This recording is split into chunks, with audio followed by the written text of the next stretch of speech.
Estamos compartiendo en estos meses, estas semanas del mes de mayo, cosas que están relacionadas directamente con esa palabra que el Señor ha puesto en el corazón y es: somos una sola iglesia, somos un solo corazón.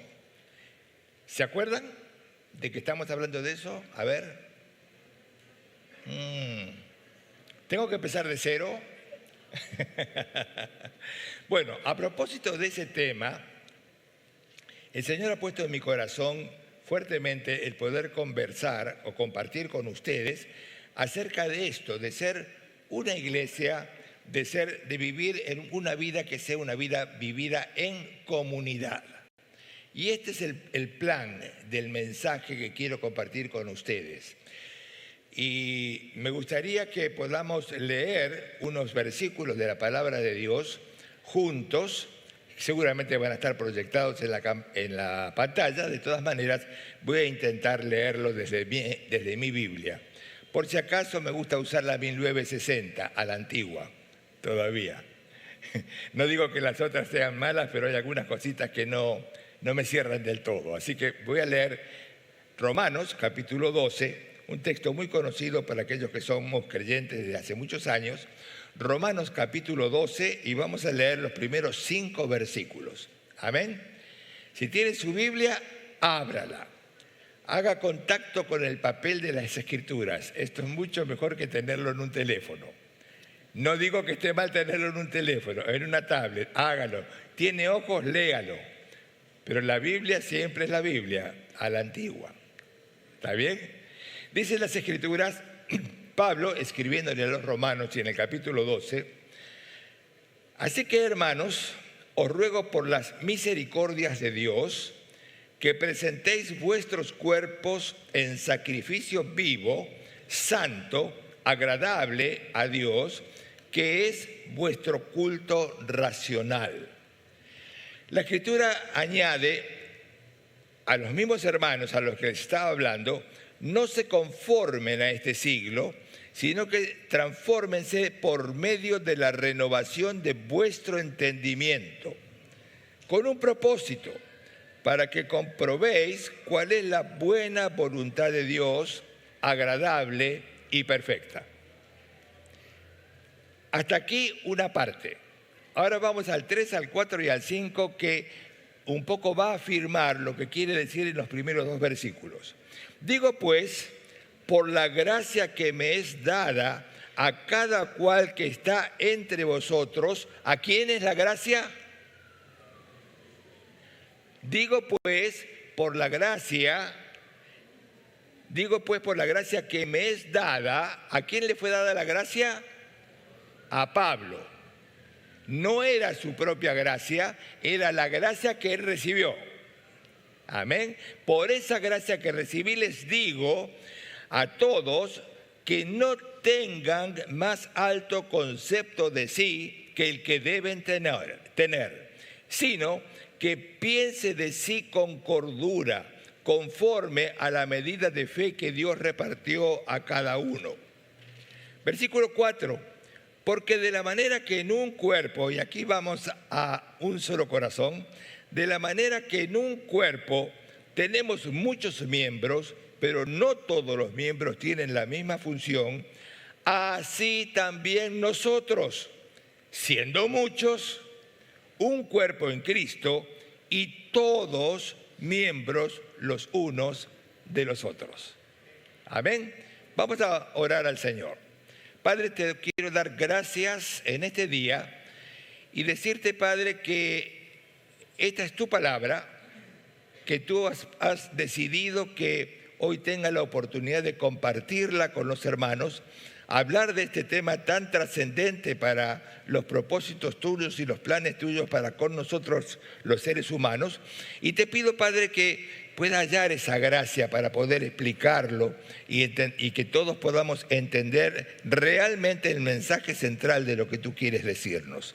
Señor, toma nuestras vidas, aquellos que escuchan tu palabra y aquel que la va a predicar también. Señor, tómanos porque te necesitamos imperiosamente. A ti la gloria y a ti la honra en Cristo Jesús. Amén. Amén. ¿Qué está haciendo Pablo? Pablo está diciendo que hay una voluntad que él tiene, que es buena, que es agradable y que es perfecta. 3 adjetivos calificativos a la voluntad de Dios: buena, agradable y perfecta. Habría que añadirle de pronto, si uno quiere hacer una exégesis mejor, pero que no siempre va a ser la mía. Es la de Dios. Es buena, es agradable, es perfecta, pero no es lo que yo quería. ¿No es cierto? A veces sí, a veces no.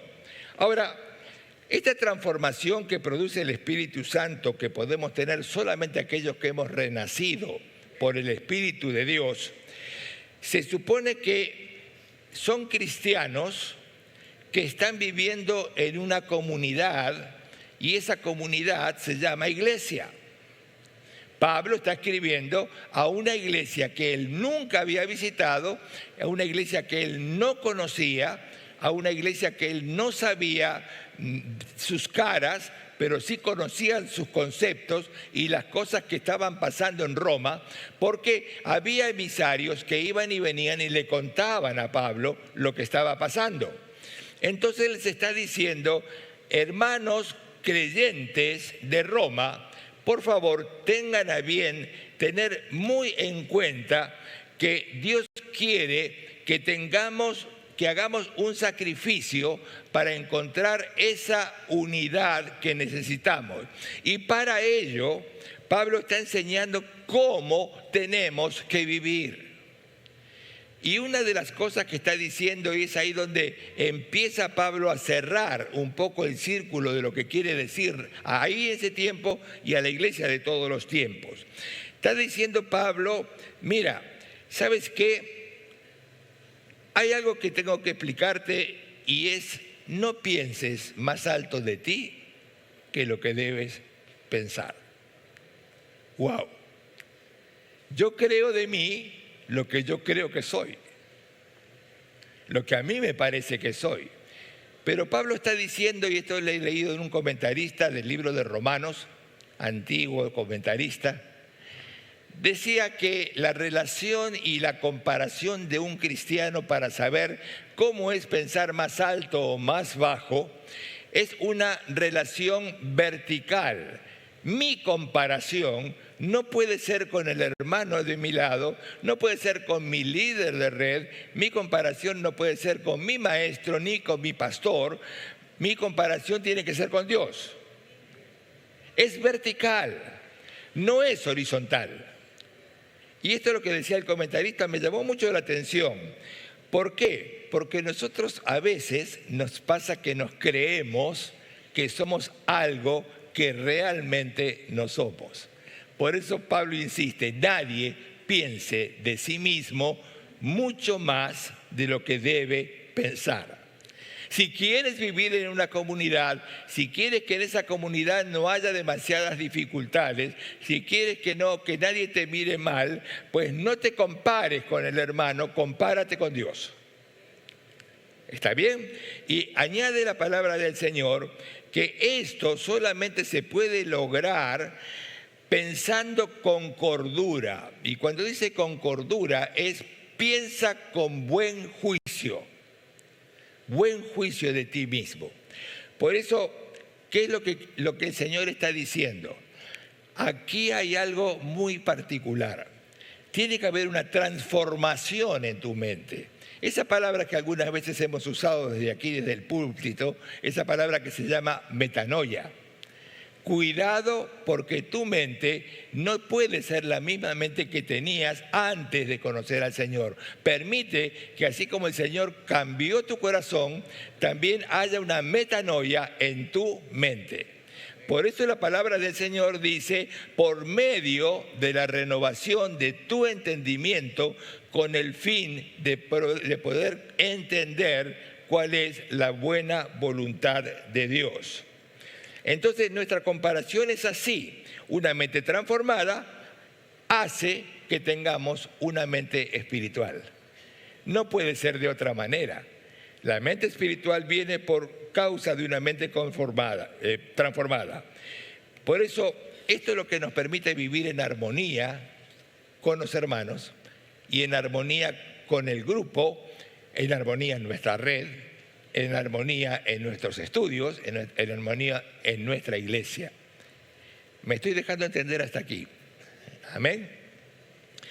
Ahora sí, luego avanza el apóstol Pablo y dice que nadie tenga más alto concepto de sí, sino que piense de sí con cordura, cosa que ya lo vimos.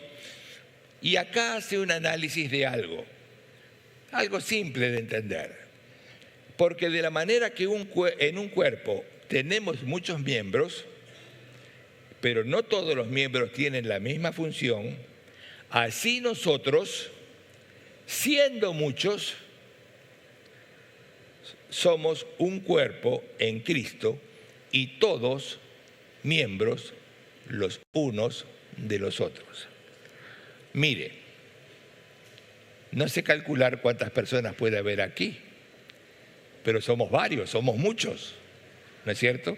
Más aquellos que nos pueden estar viendo por internet, que son cristianos. Somos del mismo cuerpo, salvados por la misma sangre, hechos a la imagen de Dios de la misma manera. Entonces, así como somos muchos, igual somos un solo cuerpo. ¿Por qué hablamos de un solo cuerpo? Porque no hay posibilidad de que tenga una cabeza que es Cristo y dos cuerpos. No es posible que haya un cuerpo con dos cabezas. De la misma manera no puede haber una cabeza con dos cuerpos. Somos un solo cuerpo, tenemos una sola cabeza y es la misma. Por eso Pablo está insistiendo en aquello de los dones, porque más adelante uno va a escuchar, va a leer acerca de los dones del Espíritu Santo. Pablo lo explica en 3 lugares diferentes acerca de los dones, más bien 4 lugares diferentes. Habla en Romanos, habla en Corintios, habla en Efesios. Él está hablando de los dones del Espíritu Santo. Y esto de los dones puede producir muchísimas complicaciones entre nosotros. Algunos piensan de que este hermano, porque habla en lenguas, es mejor que este otro hermano que no puede pronunciar una palabra en lenguas. Y eso se da. Y eso quiebra la unidad del espíritu, porque las lenguas no son superiores a la unidad, bajo ningún punto de vista. Las lenguas Dios las da a quien Él quiere y como Él quiere que las recibamos.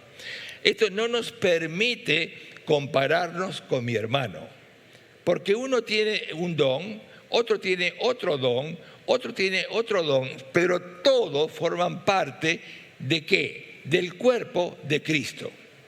Más adelante Pablo, y quizás en 1 Corintios, está hablando acerca de que para que en el cuerpo no haya división, sino que los miembros tengan cuidado los unos de los otros. Hay una famosa frase que Caín le dijo al Señor cuando el Señor le preguntó: ¿dónde está tu hermano? Y él que dijo: ¿acaso yo soy guarda de mi hermano? ¿Se acuerdan de esa frase que está en el Génesis, como comienza la Biblia? ¿Cuál sería la respuesta para usted? ¿Acaso usted es guarda de su hermano? La respuesta es sí, porque si es su hermano, es su mismo cuerpo y usted es guarda de él. Cuidarlo. Y esto es lo que significa tener un solo corazón. Yo no puedo cuidar mi corazón sin cuidar cómo está mi colesterol, los triglicéridos y todo ese tipo de cosas, porque están afectando directamente el corazón. Yo no puedo cuidar mi corazón sin saber cómo está funcionando mi pulmón. Corazón y pulmón y riñones son las 3 Marías, dicen los médicos, que van juntos y lo que le pasa a uno le va a pasar a los otros 2. Pero definitivamente, piense por un momento, si a usted le duele la cabeza, ¿es solamente la cabeza lo que le duele? No, la cabeza no es otra cosa más que el síndrome de que está pasando algo en otro lugar del cuerpo y se refleja en la cabeza. ¿Por qué dicen los médicos que la cabeza no duele?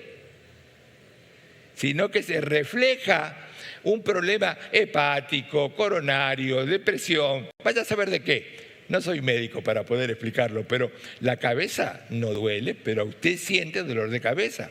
Simplemente, si a usted le duele una muela, ¿qué le pasa al resto de su cuerpo?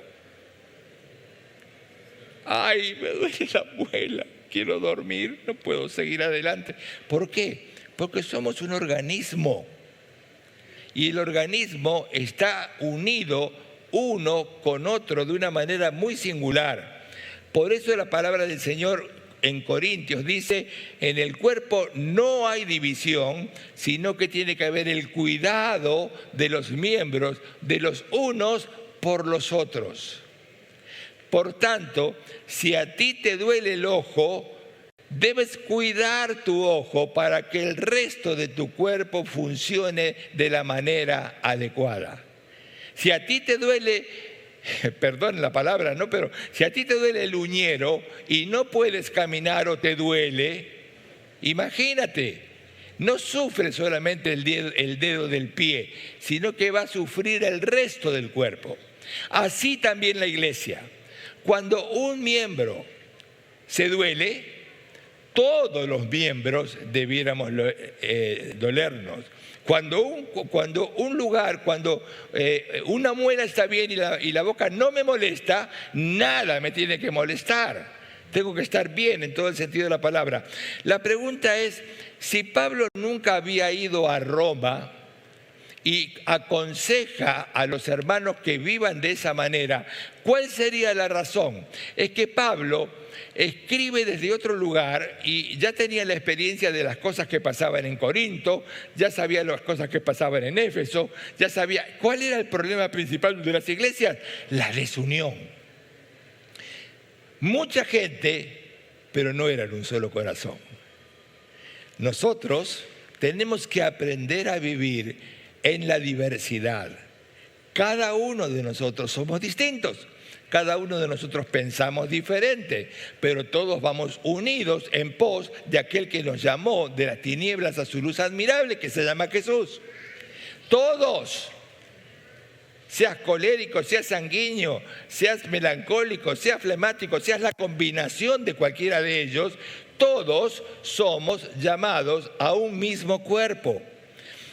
Mire, Dios viene rechazando la desunión dentro del cuerpo o la división dentro del cuerpo desde el Antiguo Testamento. Uno mira el Antiguo Testamento y puede ver lo que pasó en el desierto cuando una familia quiso separarse y hacer su propio juego. El Señor mandó fuego sobre esa familia. Llegó a a ser destruida totalmente. Estoy hablando de la familia de Coré. Algunos conocen la historia. Una familia pecó y todo el cuerpo perdía batallas, les iba mal en los lugares. Sin pensar en lo que pasó con Acán ya en tiempos de Josué. Uno hizo las cosas mal, todos estaban perdiendo. Eso es un solo corazón, donde todos podamos tener quizás diversidad de criterios, quizás diversidad de maneras de expresar las mismas cosas, pero sí la necesidad de poder direccionarnos hacia un mismo punto. Todos, hermanos queridos, si usted tiene a Cristo en su corazón, todos estamos caminando hacia el cielo. Todos, y sin excepción. Por eso yo lo veo que en el Nuevo Testamento también, cuando Pablo le escribe a un pastor, Tito, que era pastor en Creta, y le dice, mire la importancia, mire lo que le dice el mismo Pablo que escribe a Corinto y que escribe a Romanos. Le escribe a Tito y le dice, al hombre que causa divisiones, después de una y otra amonestación, recházalo. Es muy seria la división dentro del cuerpo. Es muy serio el hablar mal de uno y del otro. Es muy serio para Dios. Quizá para mí no, pero para Dios sí. Por eso es tan importante que guardemos la unidad y que podamos llegar a aborrecer el favoritismo. Las redes, ¿para qué están? Para que cada uno de nosotros podamos ser cuidados. Esa sería la función de la red. Necesitamos que nos cuiden. ¿Eres guarda de tu hermano? Sí, querido, sí, querida. Eres guarda de tu hermano.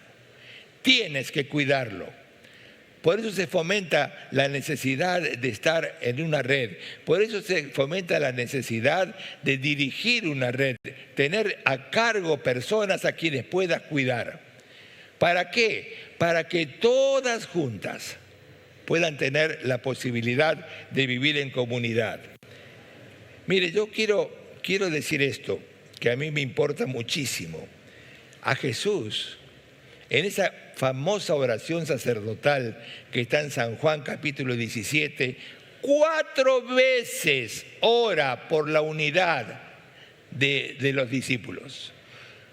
Hermanos, 4 veces. Él estaba en el aposento alto, estaba ya a horas de ser crucificado y por 4 veces ora. Mire, una, para que sean uno, así como nosotros somos uno. Para que todos sean unos. Para que sean uno, así como nosotros somos uno. Lo repite 2 veces más.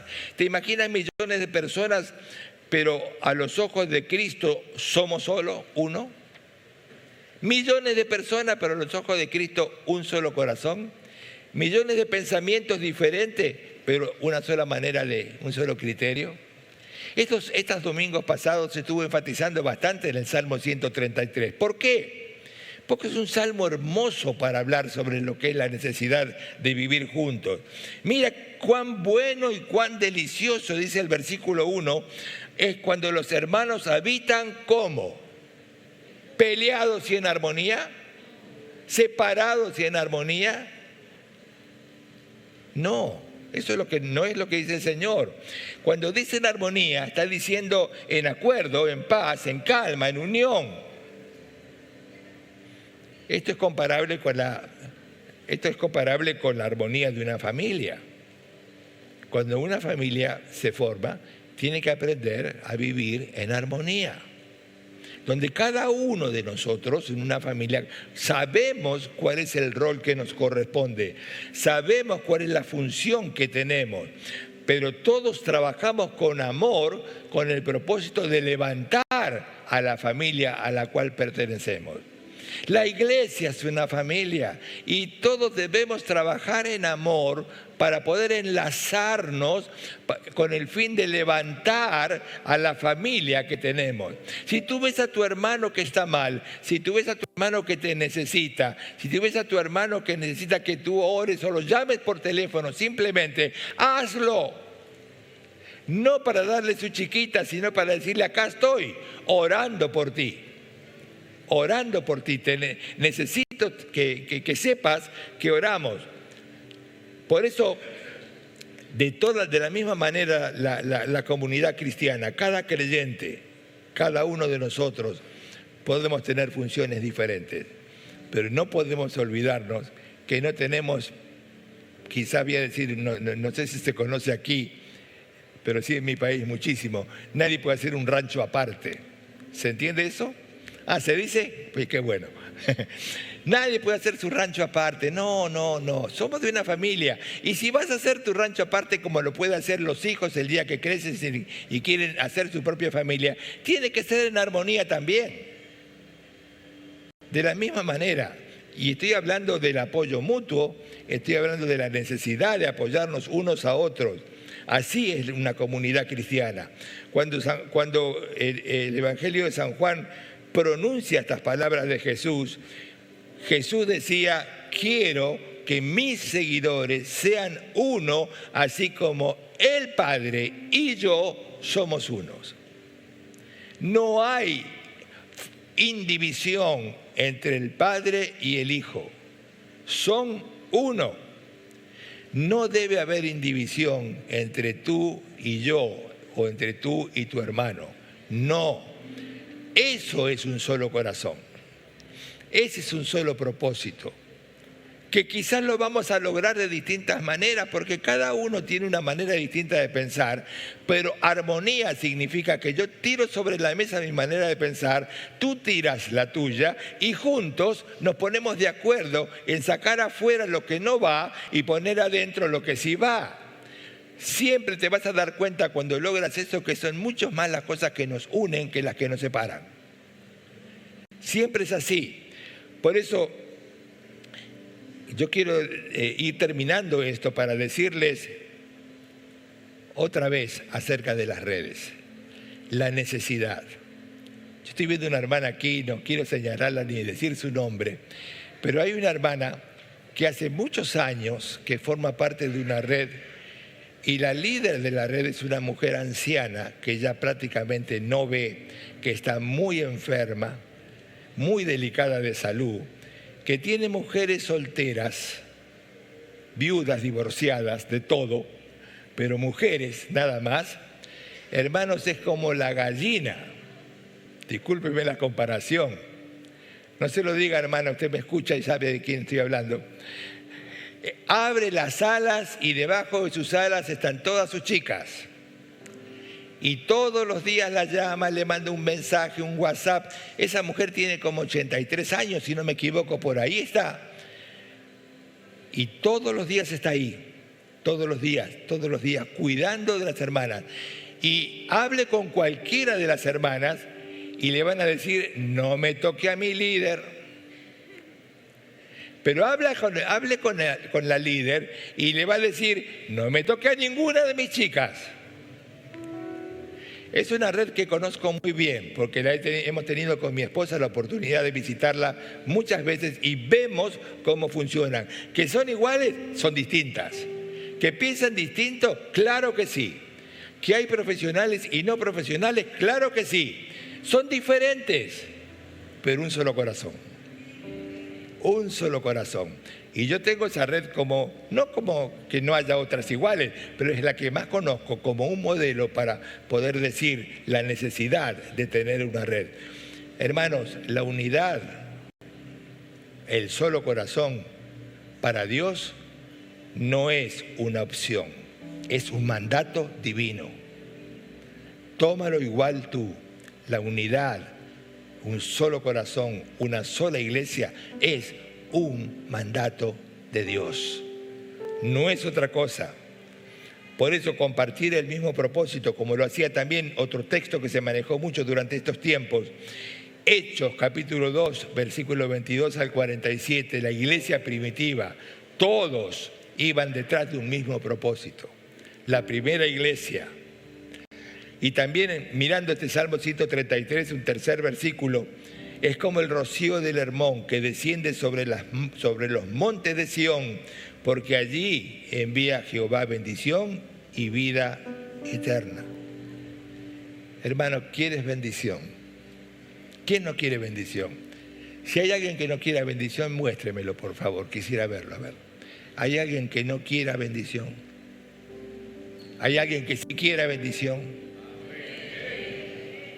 Entonces, es bueno y delicioso ver cómo los hermanos están juntos y cómo. Y en armonía. Y en armonía. Es un símbolo de la bendición de Dios. Porque ahí hay una promesa. Y esa promesa es una promesa de vida eterna. Porque allí el Señor mandará bendición y vida eterna.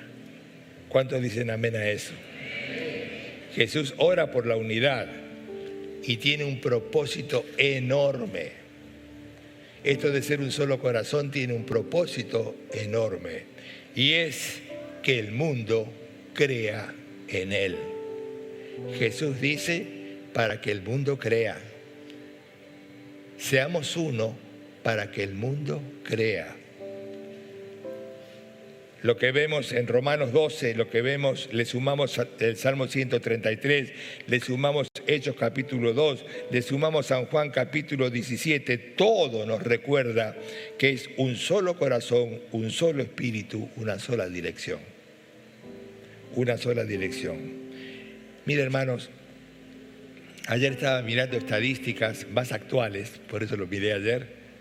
En este momento, hoy, 25 de mayo del 2025, hay en el mundo 57 guerras declaradas, donde intervienen 92 países, sin contar los connatos de guerra. Estoy hablando de guerras declaradas en el universo.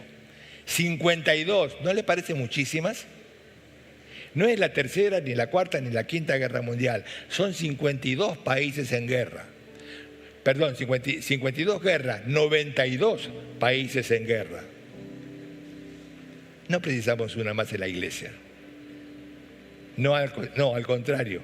La iglesia tiene que mostrarse que no está en guerra, sino que está en unidad con el Padre y con los hermanos.